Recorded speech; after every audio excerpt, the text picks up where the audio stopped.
Bang, bang. Apa? Boleh sekali, bang. Bang, assalamualaikum. Ya, Assalamualaikum warahmatullahi wabarakatuh. Perkenalkan kami dari kelompok 2 akan mempresentasikan hasil kelompok kami yaitu hubungan bisnis. Yang beranggotakan yang pertama dari Penca, yang kedua Muhammad Farhani Zaki, yang ketiga Dino Giovandi, dan terakhir Wildan Hakim. Materi pertama yaitu keagenan atau distributor yang akan dibacakan oleh Dino Giovandi.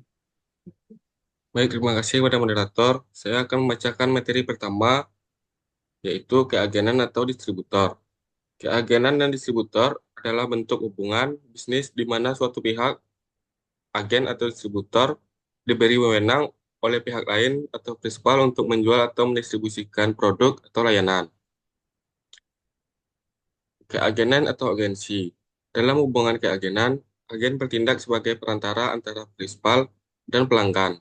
Agen tidak memiliki produk yang dijual. Mereka hanya bertindak atas nama prinsipal untuk menjual produk tersebut. Agen memperoleh komisi dari setiap penjualan yang berhasil. Hubungan ini umumnya diatur dalam perjanjian keagenan yang mengatur hak dan kewajiban masing-masing pihak, termasuk batasan wilayah, komisi, dan ketentuan lainnya. Distributor berbeda dengan agen, membeli produk dari prinsipal dan kemudian menjualnya kembali ke pelanggan atau pengecer. Distributor memiliki hak kepemilikan atas produk yang mereka beli dari prinsipal dan menjualnya dengan margin keuntungan mereka sendiri. Hubungan antara distributor dan prinsipal yang sering diatur dalam perjanjian distribusi yang mencakup aspek-aspek seperti wilayah eksklusif, harga pembelian, tanggung jawab pemasaran, dan terkait penjualan.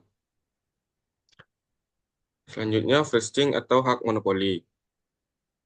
Vesting adalah model bisnis di mana seorang franchisor atau pemilik bisnis atau merek memberikan hak kepada franchise atau pembeli hak waralaba untuk menjalankan bisnis dengan menggunakan merek, produk, layanan, dan model bisnis yang telah terbukti berhasil. Baik, saya kembalikan kepada moderator. Baiklah, materi selanjutnya akan dibacakan oleh Farhan Zaki. Baik, saya akan melanjutkan materinya,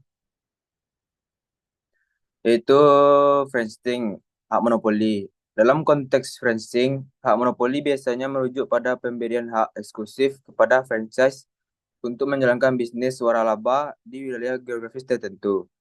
Artinya, hanya franchise tersebut yang diizinkan menjalankan bisnis dengan merek tersebut di wilayah tersebut, tanpa adanya pesaing lain yang menggunakan merek yang sama. Selanjutnya yaitu keuntungan franchising.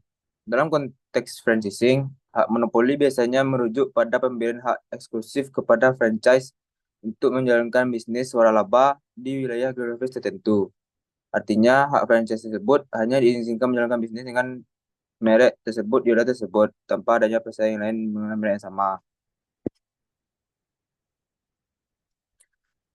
Sebenarnya itu contoh. Sebuah restoran cepat saji global memberikan hak waralaba kepada seorang pengusaha lokal untuk membuka cabang di kota tertentu. Pengusaha ini mendapatkan hak eksklusif untuk menggunakan merek restoran tersebut di kota tersebut.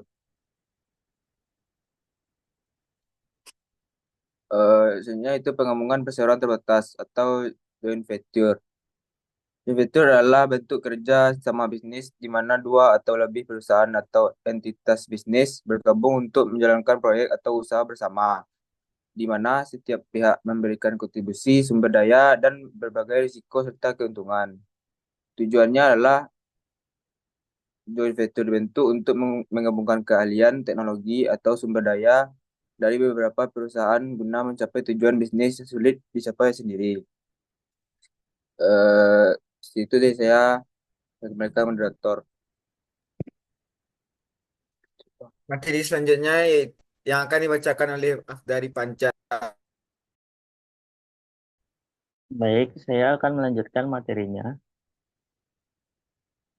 Di struktur joint venture dapat berupa perusahaan baru atau sekedar perjanjian kerjasama tanpa entitas hukum baru, dengan hak masing-masing pihak proporsional terhadap kontribusi mereka.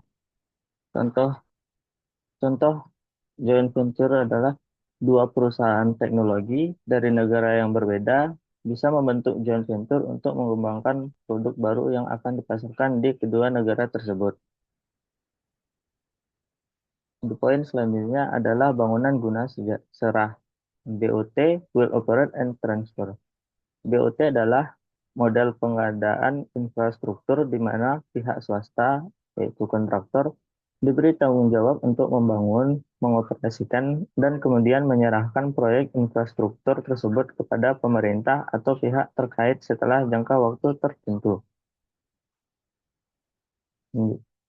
Tahapannya adalah bagian build, yaitu kontraktor swasta mendanai dan membangun struktur.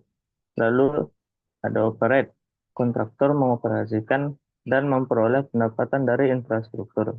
Terakhir, transfer, kontraktor menyerahkan infrastruktur kepada pemerintah setelah masa operasi. Baik, materi selanjutnya ialah Baiklah, materi materi selanjutnya selanjutnya yaitu keuntungan bagi pemerintah. Model BOT memungkinkan pemerintah untuk membangun infrastruktur tanpa harus mengeluarkan biaya besar di awal. Sementara pihak swasta mendapatkan pengembalian investasi dari pendapatan selama periode operasi.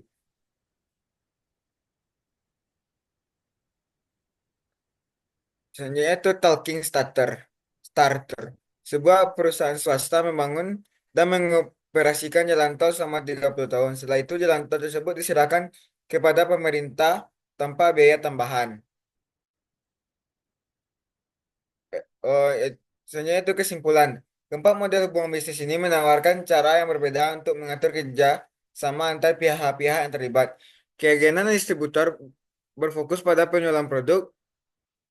Franchising menawarkan hak eksklusif untuk menjalankan bisnis. Joint venture memungkinkan kolaborasi yang lebih erat, sementara BOT memberikan solusi untuk membangun infrastruktur dengan pembagian risiko antara pemerintah dan sektor swasta. Pemahaman yang baik tentang masing-masing model ini penting untuk memilih yang paling sesuai dengan kebutuhan bisnis tersebut.